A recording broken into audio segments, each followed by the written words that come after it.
हाय hello नमस्कार, welcome back to our Madhuri Dheeraj vlog channel. So हा असा रँडम व्हिडिओ आहे की ज्यामध्ये मॉर्निंगला उठून मी माझ्या मॉर्निंग ॲक्टिव्हिटीज, ज्यामध्ये तुम्हाला माहिती आहे डेलीमध्ये आपण स्ट्रेचिंग, त्यानंतर अफर्मेशन्स रायटिंग, मिरर टेक्निक, ह्या सगळ्या व्हिज्युअलायझेशनच्या ज्या टेक्निक असतात लॉ ऑफ अट्रॅक्शनच्या, त्या आपण अप्लाय करत असतो. पण आज सिम्पली मी फक्त स्ट्रेचिंग खूप जास्त करून घेतलीत आणि ब्रिदिंगचे एक्सरसाइजेस करून घेतलेत. कारण मला आता सध्या असं होतं आहे की ऊन पण वाढलं आहे आणि त्यामुळे ब्रिदिंगला थोडासा त्रास होतो आणि स्ट्रेचिंग पायामध्ये पण पूर्ण क्रॅम्प येतात, रात्री पाय दुखतात. त्यामुळे मग मॉर्निंगला उठल्यानंतर थोडंसं रिलॅक्सेशन म्हणून जे आहे ते ब्रिदिंगचे एक्सरसाइजेस आणि स्ट्रेचिंग जे आहे ते मी करून घेतले. भरपूर गोष्टी आपण करत असतो डेली रुटीनमध्ये, पण त्या शूट करायच्या मला अजून तरी सवय नाही आहे, त्यामुळे मग त्या राहून जातात. पण जेवढं पॉसिबल होईल तेवढ्या मी शूट करत असते. सो तुम्हाला अजून काही ॲक्टिव्हिटीज किंवा एक प्रोडक्टिव्हनेसच्या काय ॲक्टिव्हिटीज असतील तर त्या ॲड तुम्ही करत असाल तर मलाही सजेस्ट करा, जेणेकरून मी पण माझ्या रुटीनमध्ये ॲड करेल. तर हे झाल्यानंतर मी झेप्टोवरनं फुलं मागवली होती. दिवसातून एकदा तरी मेसेज येतो की झेप्टोवरती जी आहे ती फ्री कॅश अवेलेबल झाली आहे आणि आज मला फ्री कॅश अवेलेबल झाली होती, ती म्हणजे 60 रुपीजची. आणि हे माझं जे सामान झालं होतं ते 110 रुपयाचं झालं होतं. 110मधून आता 60 रुपये मायनस करा, तर मला हे कितीला बघू, 50 रुपयाला. आणि त्यामध्ये बघा भरपूर कलेक्शन आहे. रोज पेटल्स आहेत, ते पण खूप सारे क्वांटिटीमध्ये आहेत. त्यानंतर ही फुलं आणि यामध्ये दुर्वा पण असतात, त्यानंतर बेल पण असतं आणि जे गुलाबाचे 2 फुलं पण असतात. आणि लिंबू 7 लिंबू आले. एक लिंबू मार्केटला घ्यायचं म्हटलं तरी 10ला आहे, 15चे 2 आहेत. म्हणजे एवढ्यामध्येच माझं जे आहे ते बाकीचं फ्रीमध्ये येऊन गेलं असं समजत.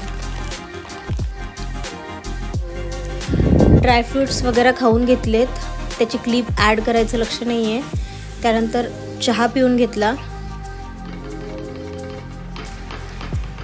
दूध आणि दह्याच्या पदार्थांनी मला ओमेटिंगसारखं होत होतं, पण त्या दिवशी मी हॉस्पिटलला गेली आणि 8व्या महिन्याचं वॅक्सिनेशन वगैरे झालं आणि ओमेटिंगचं पण वॅक्सिन घेतली मी, त्यामुळे मग आता मला ते बरं आहे. सो आता चहा वगैरे घेऊन घेतला, त्यासोबतच थोडं खारी वगैरे घेऊन घेतली आणि आम्हाला जायचं होतं बाहेर. सो आधी देवपूजा वगैरे करून घेतली, कारण खूप दिवस झालेत मी हारच नव्हते बनवले आणि झेप्टोवरती मला ऑफरही आली होती. त्यामुळे मग मी काय केलं की फुलं वगैरे ऑर्डर करून जी आहे ती देवाची पूजा करून घेतली.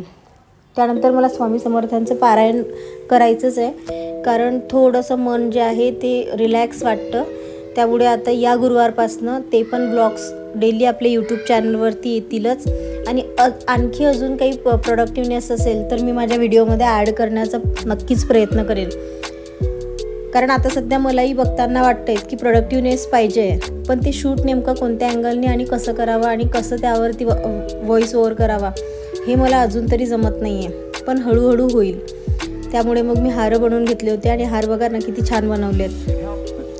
मी गाडीमध्ये पण, आपल्या गाडीमध्ये पण महाराजांची मूर्ती आहे आणि गणपतीची मूर्ती आहे, त्यासाठी पण मी हार बनवून घेतले होते.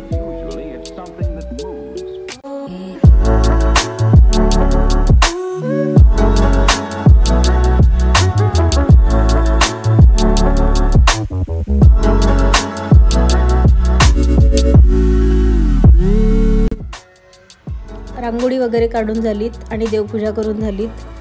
खूप छान, खूप प्रसन्न वाटत होतं. अगदी मनासारखी देवपूजा होऊन गेली आज. त्यानंतर आम्हाला निघायचं होतं बाहेर. तर मग बाहेर जाण्याच्या आधी गाडीमध्ये जी मूर्ती आहे, मी आधी सांगितलं तुम्हाला की मी हार बनवलेले आहेत, त्यामुळे त्या मूर्त्यांना मी हार घालून घेतलेत. आणि हार पण बघा किती छान केले आहेत, गुलाबाच्या पाकळ्यांचे हार केले आहेत.